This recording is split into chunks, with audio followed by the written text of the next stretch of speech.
네, 오늘 정치권 이슈들 짚어보도록 하겠습니다. 김영우 전 의원, 신경민 전 의원 두 분과 함께 집중 분석해보도록 하겠습니다. 안녕하십니까? 네, 안녕하세요. 네.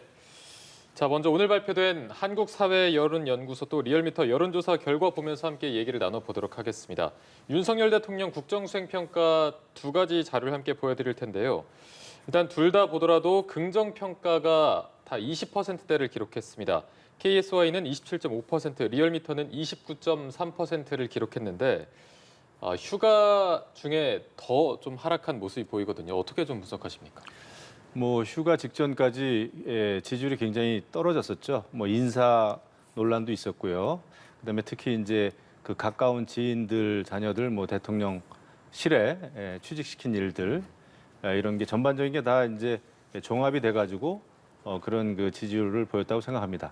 근데 이제 오늘 그 휴가를 마치고 13일 만인가요? 네. 도어 스태핑을 처음 했는데 네. 제가 보기에는 휴가 전하고 많이 좀 달라진 것 같아요.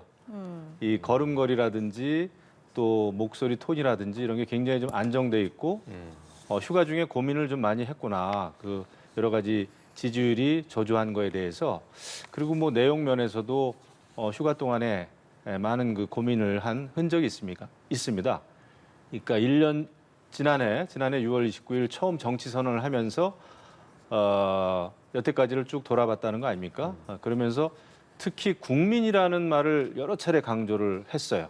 국정의 동력도 국민으로부터 나온다 그랬고, 그다음에 모든 일을 국민의 관점에서 잘 이제 재점검하겠다 이런 얘기를 했고, 또 초심을 잃지 않고 국민의 뜻을 살피고 국민의 뜻을 받들겠다. 말 그대로입니다. 그렇게 해야 될 겁니다. 여태까지는 모종의 또 자신감도 있었고 그런 게 많이 보여지지 않았습니까?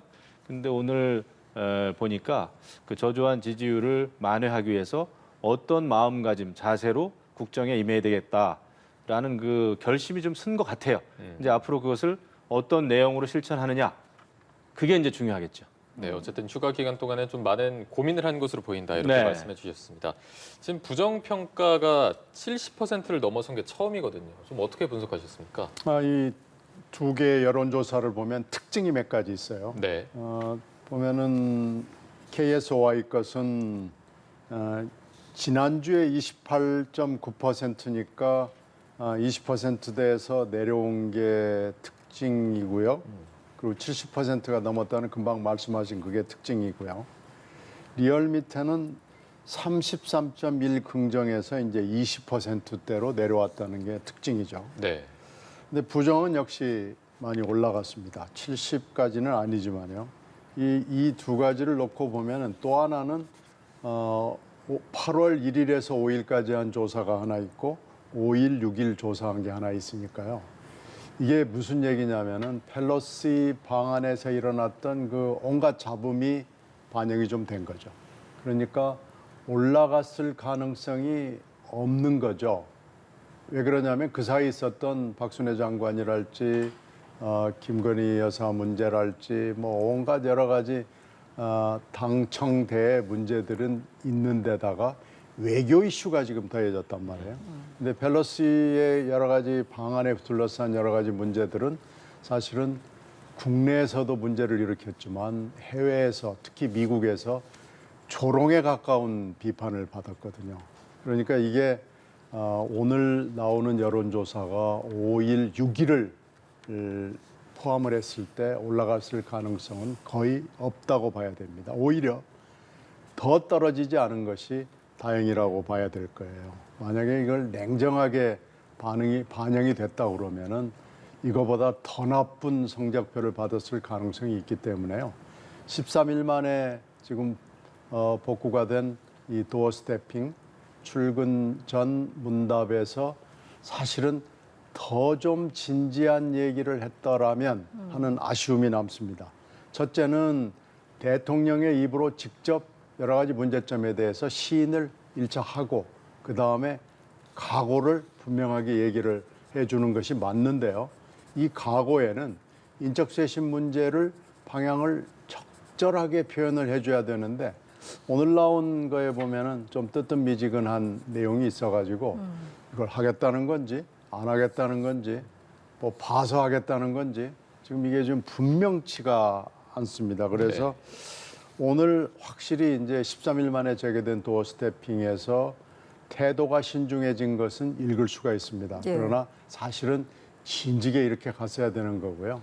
13일 만에 재개가 된 거에 대한 기대치에 비교하면은 미흡하고 모자란 부분이 있다 그렇게 보입니다. 네. 네, 말씀 주신 것처럼 윤석열 대통령이 여름 휴가를 마치고 업무에 복귀하면서 오늘 기자들과 만났는데 지질부진을 겪고 있었던 상황인 만큼 윤 대통령 오늘 이 자리에서 어떤 메시지를 내놓을지 관심이 모아졌습니다. 먼저 관련 목소리 듣고 계속해서 대담 이어가도록 하겠습니다.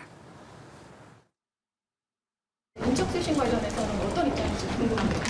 모든 어떤 국정 동력이라는 게 다 국민들로부터 나오는 거 아니겠습니까?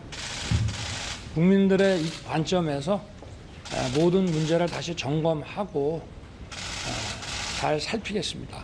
그리고 뭐 그런 문제들도 이제 바로 이제 일이 시작이 되는데 올라가서 살펴보고 뭐 필요한 조치가 있으면 하고 이렇게 이제 일을 해 나가겠습니다.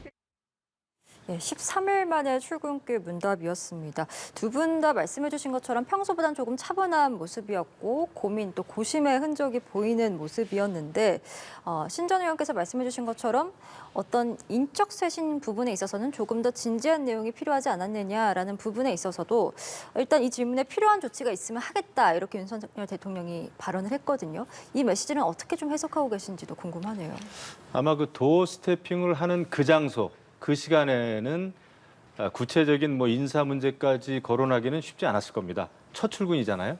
그래서 이제 올라가서 살펴보겠습니다라는 이야기를 끝으로 했단 말이죠. 예. 그렇게 봤을 때는 올라가서 이제 수석 비서관 회의 이런 걸 하면서 아마 지난 그 휴가 동안에 있었던 많은 여론 이런 거에 대한 분석 이런 것을 이제 평가하지 않을까 이런 생각이 들고요. 그 다음에 인사 문제에 대해서도 그러니까 모든 문제를 풀어가는 데 있어서 국민의 관점에서 재점검해 보겠습니다라는 얘기를 했단 말이죠. 그렇게 봤을 때는 여러 가지 인사 문제를 놓고 비판의 목소리가 많이 있었는데 그것을 감안한 어떤 그 결단을 하지 않을까 이런 생각이 좀 듭니다. 물론 우리는 끝까지 지켜봐야 되겠죠. 하지만 지금 상황에서 고무적인 것은 지난 1년을 되돌아보면서 내가 부족했습니다. 그리고 저에게 보내준 국민들의 지지에 대해서 감사하고 그다음에 국민의 뜻을 더욱더 세세하게 살피겠다 이런 이야기를 했단 말이죠. 예. 저는 일단은 그게 중요하다고 봅니다. 모든 거는 저는 자세와 태도에서 시작을 한다고 봐요. 그러니까 지난 100일 동안에 취임 이후에 보여줬던 많은 뭐 정책적인 성과도 있습니다만은 많은 국민들이 또 실망한 것은 여러 가지 과오로 비춰지는 거에 대해서 자기 성찰이 부족한 거 아니냐라는 비판이었단 말이죠. 그게 비판의 출발이었습니다. 그래서 그런 비판을 극복하고 국민들의 지지를 다시 얻기 위해서는 결국 내가 부족했습니다. 내 성찰에서 시작하겠습니다. 에서 시작을 해야 되거든요. 예. 그래서 저는 오늘 휴가 끝나고 나서 첫 단추는 잘 꿰었다고 생각을 합니다. 이제 앞으로 뭐 8.15 사면이라든지 여러 가지 또 이제 대국민 메시지가 많이 있겠죠. 예. 이런 메시지에서 국민의 뜻을 잘 좀 받들어서 그야말로 실천을 한다면 지금도 저는 늦지 않았다. 임기가 많이 남아 있어요. 많이 남아 있습니다. 그래서 차분하게 오늘도 뭐 이제 질문 끝나고 들어가다가 어느 기자가 다시 질문하니까 다시 되돌아와 가지고 성의껏 답변을 또 하는 모습을 보이더라고요. 그래서 예. 노력을 하는구나, 앞으로 하겠구나라는 그 희망을 좀 가졌는데 그 국민들의 희망에 걸맞는 그런 이제 실천을 하느냐, 그게 이제 관건이겠죠. 네, 알겠습니다. 앞서 출근길 문답 얘기를 하고 있었고 인적 쇄신과 관련된 부분에 있어서 김 전 의원께서는 그래도 준비한 만큼 앞으로가 더 중요하다 이렇게 좀 희망적인 메시지를 내주셨는데요. 그러니까요. 잘하겠다라는 얘기를 지금 뭐 여러 가지 표현을 해서 한 거 아니겠어요? 잘하겠다라는 얘기를 국민들이 기다렸다고 생각을 하는 건데 예. 제가 보기에 좀 조금 모자란다. 아니면 뭐 어떤 사람은 많이 모자란다고 얘기할 수 있는 게 지금까지 이런 것은 잘못했다라고 얘기를 대통령 입으로 하기를 월요일 이 도어 스태핑에서 기대한 거거든요. 잘못했다. 이런 거 잘못했다. 특히 당정대 본인, 당정대윤이죠. 당정대윤이 잘못했다. 그래서 이렇게 잘못했으니까 앞으로 이렇게 잘하겠다. 앞으로 이렇게 잘하겠다는 것을 인적 쇄신을 통해서 보여주도록 하겠다. 이게 아마 오늘 아침 13일 만에 재개된 도어 스태핑에서 대다수 국민들이 기다리고 있었던 멘트가 아닐까 생각합니다. 근데 잘하겠다라는 얘기만 한 거예요. 잘못했다는 얘기는 안 한 겁니다. 그리고 인적 쇄신에 대해서는 애매모호한 얘기를 지금 한 거거든요. 그러니까 이걸로 국민들이 그래 뭐 좀 바뀌겠네, 잘하겠네 이렇게 생각을 할까요? 그래서 뭔가 좀 부족하다는 느낌을 갖는 거고요. 당정 대윤 중에 지금 윤 부분이 좀 애매모호하게 뭐 하여튼 뭐가 좀 빠진 것처럼 돼 있고 당은 지금 현재 한 2주 동안은 뭔가 정리정돈이 될 것 같지가 않잖아요. 그러니까 정하고 정부하고 대통령실하고를 어떻게 바꾸겠다는 얘기를 오늘 조금 했어야 되는데 뭐가 좀 빠져 있는 느낌이 듭니다. 이러면은 국민들이 아 그래 알았어 잘하겠구만 이렇게 생각할까요? 저는 좀 모자라다는 생각을 떨쳐버릴 수가 없습니다. 네, 이제 두 분이 전혀 다른 또 해석을 해주셨습니다. 김 전 의원께서 앞서 이제 자세와 태도에서 이제 시작이 되는 거고 오늘 그 부분을 보여줬다 이렇게 말씀해 주셨는데 그렇다면 앞으로 이제 윤석열 대통령이 국정 운영에 동력을 가져올 수 있는 그 계기를 마련한다면 구체적인 어떤 방안들이 있을 거라고 좀 예측해 볼 수 있을까요? 대통령으로서는 굉장히 이제 그 골치 아프죠. 그 결국은 인적 쇄신이라고 하는 벽을 넘어야 될 겁니다. 왜냐하면은 이제 그 지금 임용한 그 대통령 뭐 수석실이 됐든 뭐 국무위원들이 됐든 100일밖에 안 됐기 때문에 이 읍참마속에 그게 있을 거예요. 그런 그 앞으로 좀 잘하면 되지 않는가 이런 생각을 할 겁니다. 그런데 이제 문제는 잘하겠다고 하는 그 의지를 보여줄 수 있는 방안이 이제 인적 쇄신이거든요. 과거에도 보면은 과거에도 굉장히 그 임기 시작한 지 얼마 되지 않은 그 수석들에 대해서도 읍참마속을 한 경험이 있죠. 예. 왜냐하면은 국정을 쇄신하겠다고 하는 의지를 읽을 수 있는 가장 그 눈에 보이는 것이 이제 결국 인사다 보니까 그런 것을 이제 과거 대통령들도 단행을 했던 거죠. 그런 면에서 아마 윤석열 대통령의 고민이 굉장히 지금 깊지 않겠나 이런 생각을 합니다. 물론 나중에 그 인적 쇄신의 이제 폭 이런 게 이제 문제가 되겠죠. 네. 그런 면에서 좀 고민이 되지 않겠나. 그리고 이제 여러 가지 국가의 중요한 정책이 지금 굉장히 혼란스럽게 발표되고 또 이게 후퇴하고 이런 모습을 보였단 말이죠. 정책 혼선을 빚은 건이 지금 몇 건 있지 않습니까?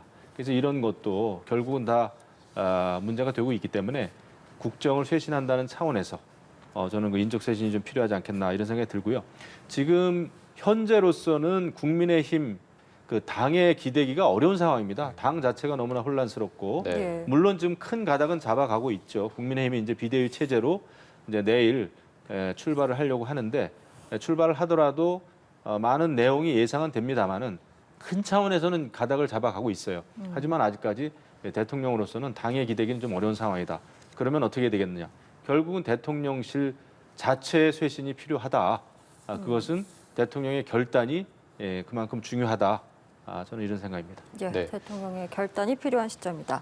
자연스럽게 국민의힘 이야기로 좀 넘어가 보겠습니다. 내일 오전에 열리는 이제 전국위에서 비대위 출범이 의결될 전망인데 지금 비대위원장 후보로 오선의 주호영 전 원내대표가 좀 유력하게 거론이 되고 있는 것 같습니다.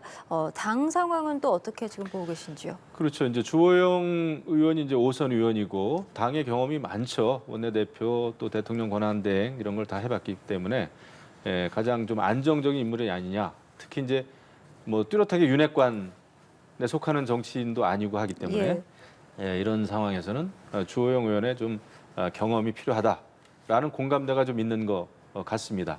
다만 내일 이제 전국위원회 열어가지고 당원 당규를 개정해서 결국 이제 비대위원장에 선임이 되면 앞으로 비대위를 또 꾸리는 문제. 그다음에 이 비대위가 그러면은 언제까지 활동을 할 것이냐. 그리고 또 이것이 혁신 비대위냐 아니면은 조기 전당대회를 위한 관련 비대위냐. 이런 그 변수가 많습니다. 특히 이제 이준석 당대표가 다가오는 13일 날 기자회견을 열겠다. 이렇게 공표를 한 상황이란 말이죠. 그리고 이제 여러 가지 비대위 구성이라든지 당원 당규 바뀌는 거, 또 지난번에 최고위에서 비상 상황 결정한 거 이런 거에 대한 그 효력 정지 가처분 신청을 할 것처럼 지금 이제 이준석 당대표가 움직이고 있기 때문에 앞으로 이 법적인 문제가 또 대두될 가능성이 큽니다. 물론 이제 이준석 당대표를 지지했던 뭐 홍준표 대구시장이나 정미경 최고나 이런 분들이 이제 이준석 당대표 이제 좀 그만해라. 예. 법적인 문제 제기하는 거 그것은 당에 도움이 안 된다라는 이제 의견을 좀 피력하고 있으나 그래도 아직까지 이준석 당대표를 지지하는 또 청년들이라든지 또 뭐 하태경 의원을 중심으로 하는 몇몇의 그 국회의원들이 비대위 체제 전환에 대해서 상당히 지금 비판의 목소리를 내고 있단 말이죠. 네. 이렇게 봤을 때 종합적으로 국민의힘이 앞으로 겪을 당의 내홍은 예상은 됩니다. 예. 큰 틀에서 이제 흐름은 잡혔지만 이런 상황에서 그래도 결국은 뭐 집권 여당으로서의 책임을 느끼고 또 국정 운영, 윤석열 정부의 국정 운영을 뒷받침하기 위해서는 빨리 제자리를 잡아가는 게 필요합니다. 그런 면에서 자기의 목소리를 조금씩 줄이는 것이 필요하지 않나 지금은 그런 생각입니다. 네. 국민의힘 비대위 출범을 앞두고 그야말로 혼란이 계속되고 있는 상황이고 당내에서도 여러 가지 목소리가 나오고 있습니다. 저희가 관련해서 먼저 서병수 의원의 목소리를 듣고 대담 이어가 보도록 하겠습니다. 우리 당원들을 대표하는 그런 기관에서 결정된 일이기 때문에 진행이 멈출 수는 없는 것이라고 봅니다. 다만 만일에 이런 사태가 깊어져가지고 이준석 대표가 장외에서라도 계속해서 어떤 그 비판을 하고 갈등 구조를 만들어 간다고 한다면 그 상황을 보는 우리 국민들이 우리 당을 어떻게 생각하고 우리 대통령을 어떻게 보겠느냐. 그러면 계속해서 어떤 지지율에도 영향을 미칠 것이고 당이 분란에 쌓일 거 아니겠느냐. 네, 앞서 이제 말씀해 주셨지만 친이준석계로 분류되는 정미경 최고위원이 오늘 또 사퇴를 했습니다. 말씀한 게 이제 좀 멈춰야 된다. 지금 더 멀리 봐야 된다 이런 말을 했는데 전면전까지 갈 수 있는 가능성 좀 어느 정도 있다고 보십니까? 지금 근데 당 내에서 이준석 당대표는 이제 그 효력정지 가처분 내는 그런 법적인 대응 그거 말고는 특별한 대응 수단이 있지는 않습니다. 왜냐하면 일단은 지금 이제 당원 당규 바뀌는 거에 따라서 일단은 비대위 체제가 시작이 되면 말 그대로 이준석 당대표의 당대표로서의 권한, 직위는 이제 해임되는 것이다. 네. 지금 이제 이게 이제 당의 주된 그 의결 내용 아닙니까? 집단 소송 움직임도 나오고 있거든요. 집단 소송도 이제 뭐 같은 거죠. 그 집단 소송이라고 하면은 이준석 당대표가 생각하는 그 효력정지 가처분 네네. 그거하고 이제 궤를 같이 하는 건데 글쎄요. 그게 이제 정당 내부에서 결정된 그런 그 결론에 대해서 사실 뭐 과거에도 많은 그 효력정지 가처분 신청을 한 예가 있습니다만은 대부분은 받아들여지지 않았거든요. 그런데 모르죠. 알 수는 없습니다. 하지만 지금 이 상황에서 당대표였던 사람이 그 당에 계속해서 그 법적인 대응을 하는 게 정치적으로 옳은가 이런 생각은 좀 하게 됩니다. 왜냐하면 지금은 이제 수습을 해야 되는 국면인데 이것이 계속 당의 갈등으로 점점 비화가 되면 이거는 뭐 당으로서는 그 더더군다나 집권 여당으로서는 그 제대로 기능을 할 수 없게 되는 거죠. 그런 면에서 조금 더 크게 생각하는 것이 필요하지 않나 그런 생각입니다. 예, 비대위 출범을 앞두고 있는 국민의힘의 상황 그리고 또 이준석 대표의 앞으로 행보까지 어떻게 좀 전망하시는지요? 그래서 저희들이 밖에서 보기에는 당의 내홍은 이제 내일 비대위 결정을 하면서 이제 모레쯤에는 비대위가 뜰 거 아니겠어요? 그러면은 당에서 나오는 내용 목소리는 줄어들 거예요. 그러나 이준석 대표가 지금 할 수 있는 일이 법원에 가는 길밖에 없고 지금 현재 똑같은 처지에 있는 정미경, 김용태 두 최고위원 중에서 예. 정미경 최고는 원래 입장이 이제 그만 법적인 건 판사한테 당의 운명을 맡기는 건 안 된다라는 입장을 가지고 있기 때문에 아마 이제 오늘 공식화한 거죠.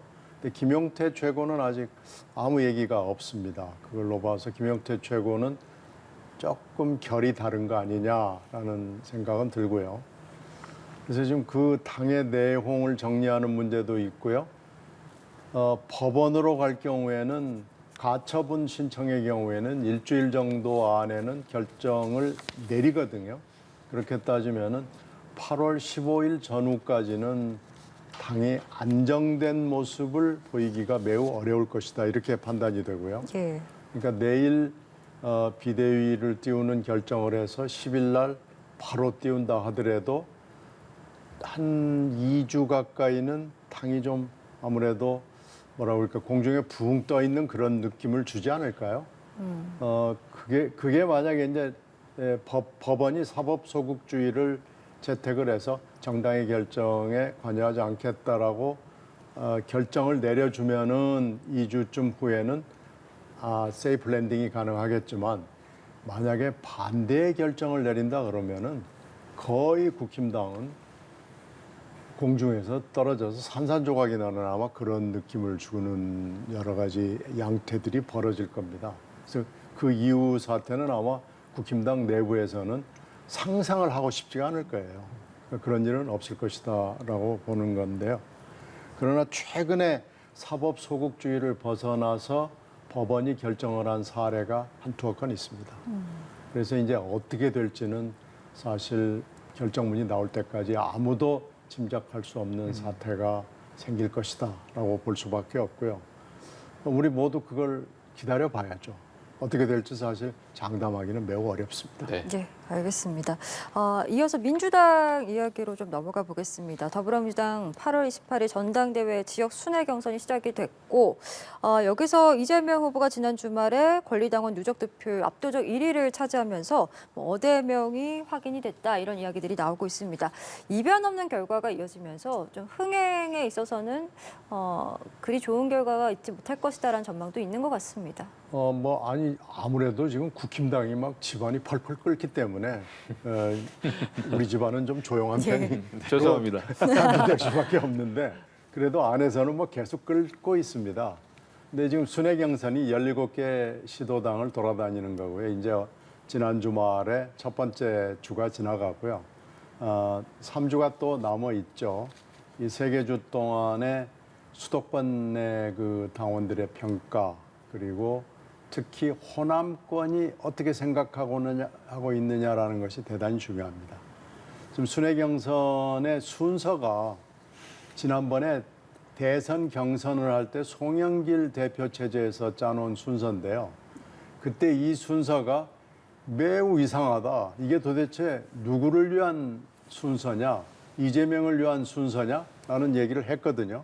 그래서 그때 두런두런 얘기가 나왔는데 예. 송영길 대표가 밀어붙인 순서입니다. 근데 이번에 그대로 이걸 답습을 하게 됐는데 하여튼 이거에 대해서도 후보들이 불만이 많습니다. 하여튼 뭐 할 수 없죠. 이렇게 룰을 정해서 밀고 간다고 그러니까 할 수는 없는데요. 일단은 권리당원들의 의사표시가 나온 것이 주말 사이에 우리가 본 결과입니다.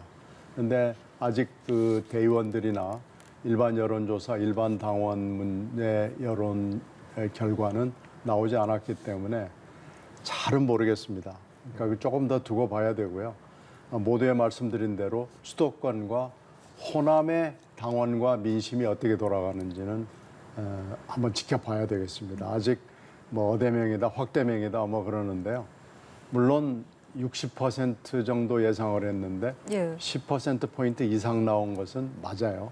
근데 그건 일단은 하여튼 중요한 진전이고 요소인 것은 맞지만 조금 더 지켜봐야 된다 이렇게 말씀드리고 싶습니다. 네. 그리고 지금 민주당 당내에서 당원 개정 요구가 나오고 있어서 잠깐 이 부분도 한번 짚어보겠습니다. 당원 80조에 부정부패 혐의로 기소된 사람 직무가 정지된다는 내용이 있는데 이 부분을 개정하고 삭제를 요구하는 목소리가 계속해서 나오고 있습니다. 지금 이재명 의원에 대한 수사가 계속해서 속도를 내는 가운데 국민의힘에서는 이 부분 어떻게 바라보고 있을지도 좀 궁금하거든요. 그러니까 이제 이재명의 민주당이 앞으로 어떤 모습을 띄울 것인지를 지금 미리 알려주는 거죠.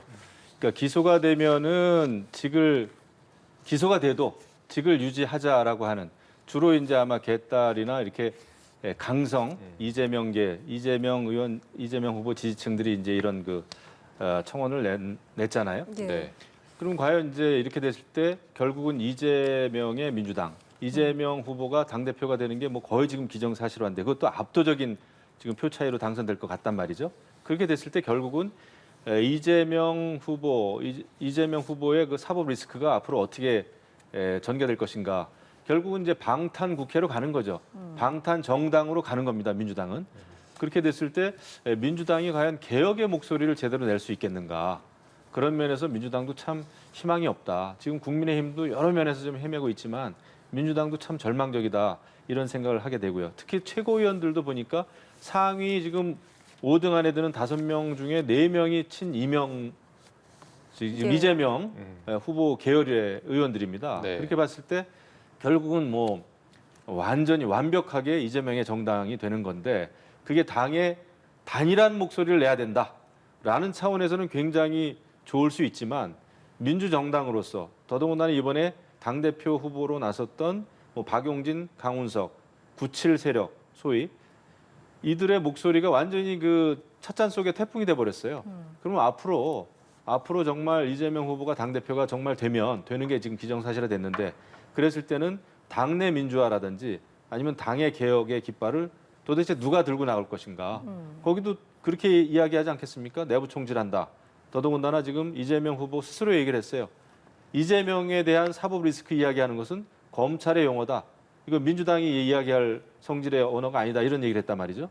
이렇게 됐을 때 결국은 민주당은 방탄국회, 방탄 정당으로 이제 가겠구나. 그런 생각을 하면 좀 암울합니다. 예, 알겠습니다. 오늘 저희 두 분 말씀은 여기까지 듣도록 하겠습니다. 김영우 전 의원 또 신경민 전 의원과 함께했습니다. 오늘 말씀 고맙습니다. 고맙습니다. 감사합니다.